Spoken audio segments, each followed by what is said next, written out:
My name is Lauren of Lolo's Tarot at Resonant Essentials, and I've been wanting to start a YouTube channel for a while, and today felt like the day. I was just sitting down in meditation and I had some insights that I just felt guided to share. So before we get into any tarot cards, I hope that these messages bring some comfort and reach whoever needs them. So the first message I got was that it's important at this time to stop giving our power away to the people, places, habits, limiting beliefs that are no longer serving us. And it's in this gentle way of releasing them with love and acknowledging that a past version of ourselves needed those things for security or safety. But we are always expanding, and change is scary. I feel like it's been a time of real transition, starting in October, and as long as we are standing in our authenticity and speaking our truth and releasing little by little what is no longer in alignment with us anymore, it allows the energetic space for the universe to come in with miracles and the things that are truly meant for us. So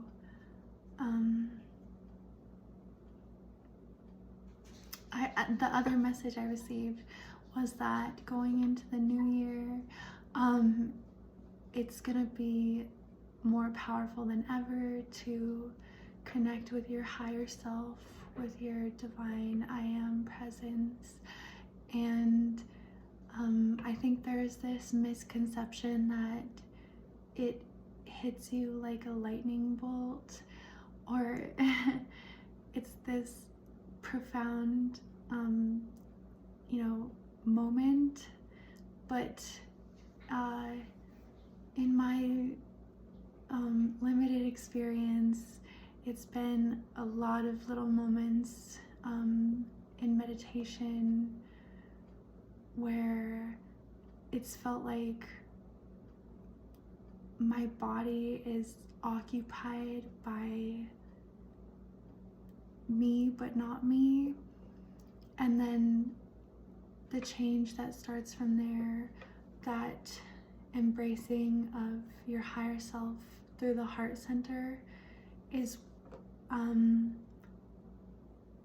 what puts us in our destined path. So celebrate the small victories that you're having right now, because you're creating more profound change than you can see in the physical world. And the work that you've been doing is about to come back to you tenfold in the new year, I feel. So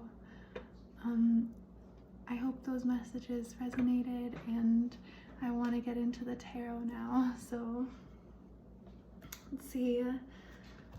I have my Dia de los Muertos cards as a proud New Mexican. Let's see. Spirit guides, ancestors, protectors, guardians, I ask that you flow through me as a channel of divine unconditional love and provide messages with accuracy and clarity for whoever finds this video. Okay. Let's see here. Oh my goodness, right away we have three coming out together. We have, oh my goodness, the Four of Wands, the King of Wands, and the Five of Swords. Oh my gosh, it's so interesting. Like, usually the Four of Wands is the marriage card and, depicts two people. But I'm almost seeing this King of Wands and Four of Wands as like counterparts that are coming into the right frequency to come together in a healthy, harmonious, balanced relationship, where both people have confronted their shadow aspects and loved them back into their whole, their true self.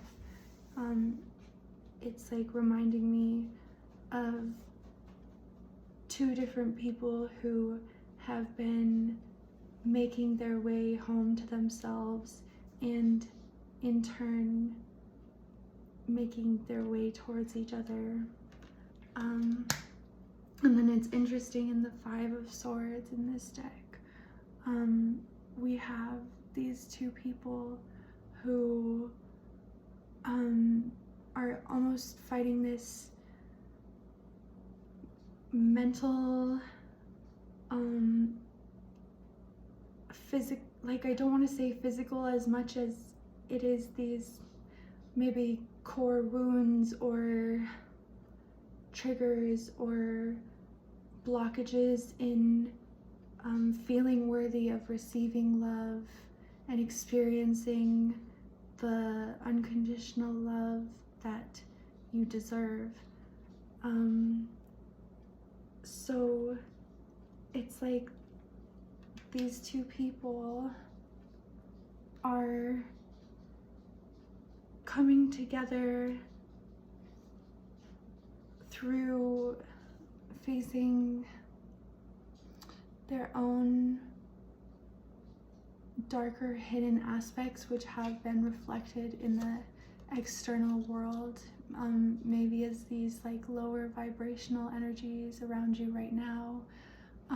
You're starting to realize that those are not aspects of yourself, but like projections of the parts that you maybe have repressed because someone made you feel like you weren't lovable if you were in that energy, embracing your true self, rising to the top,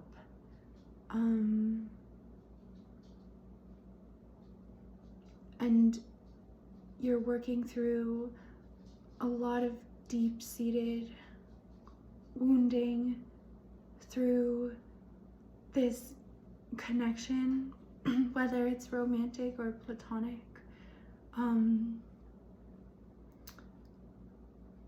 It's like in the past you've seen those shadow aspects reflected in others, and you have healed them gracefully and courageously by standing in your truth, by following your gut instinct, by letting go of patterns of codependency or toxicity or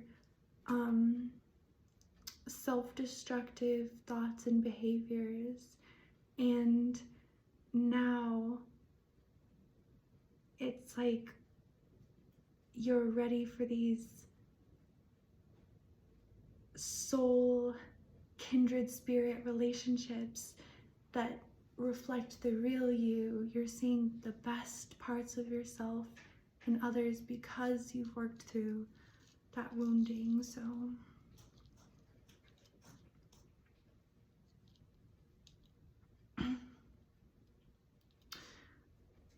I'm just getting to that even when it feels like things aren't working out or you're trapped or stuck, especially in your own mental loop or self-judgment,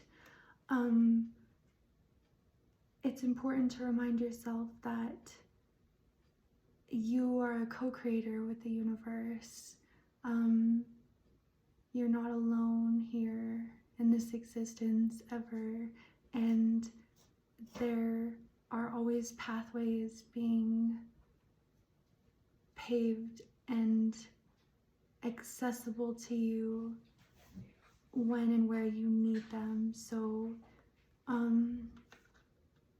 there's a need to stop putting pressure on yourself to be perfect, and instead recognize how much you've grown and healed when others around you may have stayed stagnant or wanting to remain in an unhealed space. It's like now you're taking those lessons and you're bringing them into this newness where your relationships really reflect the healed version of you. So what else do we have, spirit guides? Fell on the floor. Oh, we have the Eight of Pentacles. This is one of my favorite Eight of Pentacles. She's carrying a traditional, like, shamanic medicine bag that has all the tools that she needs for healing herself and her community. And this crown of white roses, to me, is like reaching this new crown chakra spiritual activation where you're remembering your gifts, your destiny, and you're no longer afraid to blossom because of those lower energies that were keeping you from becoming that transformed version of yourself. It's like you've healed yourself and now you're seeing the results of the mental, physical, emotional work that you've been doing manifest in the 3D. It's like when we plant a seed, we can't imagine how it'll look when it sprouts, but we enter that darkness, we go into that void state where everything in life feels meaningless and like there's no purpose at all. It's just existing. And in that darkness and that place of real surrender is when the universe can crack that seed you planted open, and it's kind of miraculous how this beautiful rose comes out of the ground where, oh my goodness, I have no idea what that was. Hi, Spirit.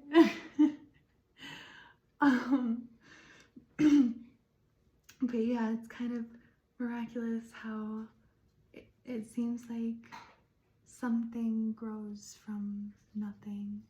So when you're in that feeling of nothingness, remember that there's transformation taking place in your roots that are gonna bring you to higher highs than you've ever experienced. What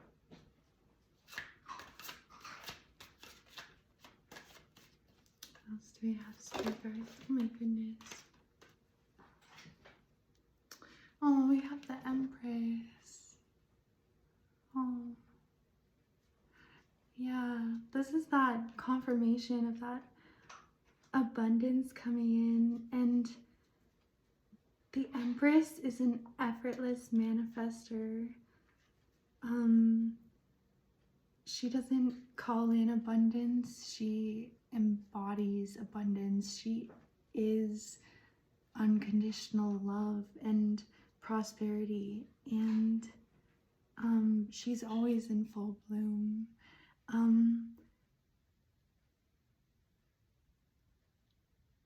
I feel like right now we're being called to tap into that feminine energy of intuitive knowing, chasing and not attracting,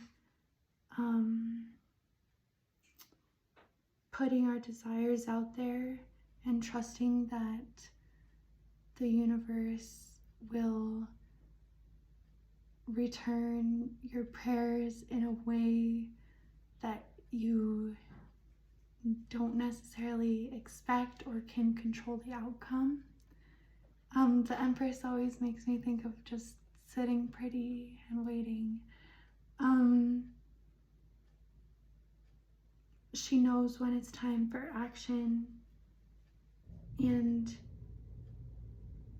she knows how to rest on her bed of laurels too. Like, oh my goodness, am I taking these? No.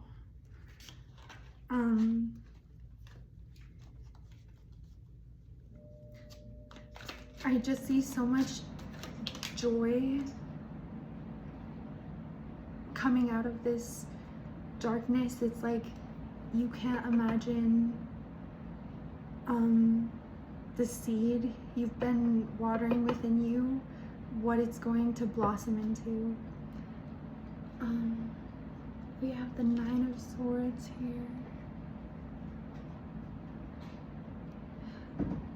Coming out under the Five of Swords too, it's like, again, that mental imprisonment, and it's something that we can't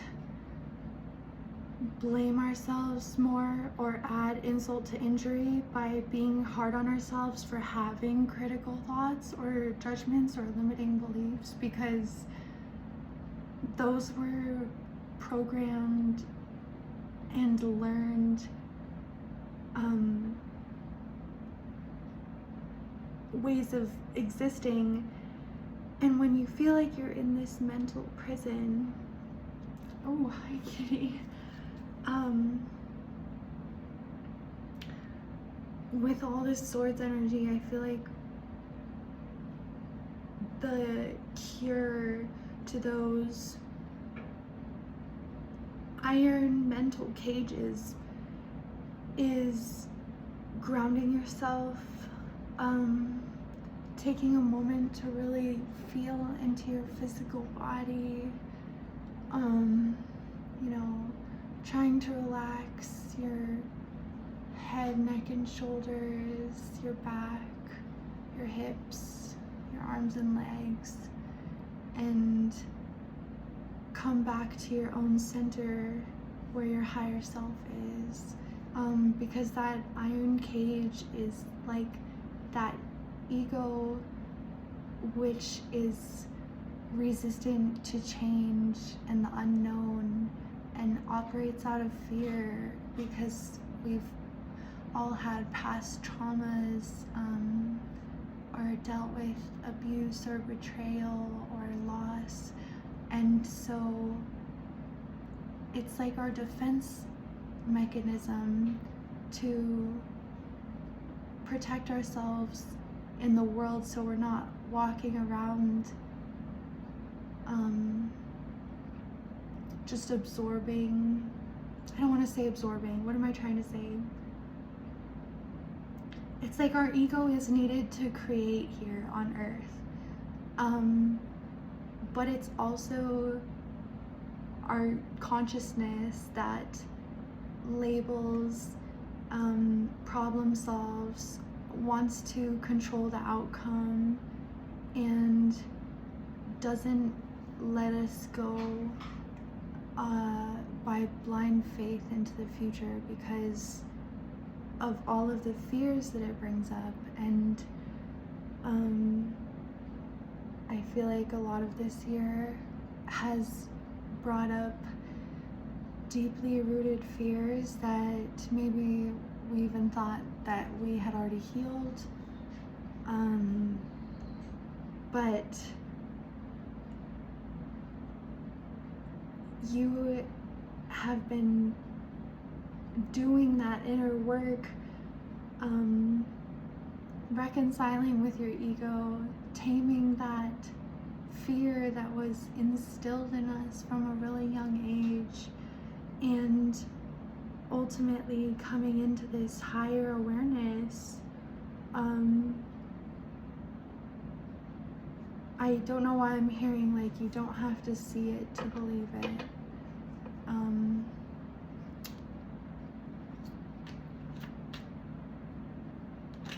Yeah, the universe is working really hard to align you with this timeline where you're in your power, you're operating out of unconditional love and creativity instead of feeling fear and being in survival mode. And so we have the Three of Cups here. I don't know why, like the Three of Cups can represent soul family, but this card always reminds me of like spirit guides and celebration, celebrating you, how far you've come on your journey. I feel like we do have free will on this planet, so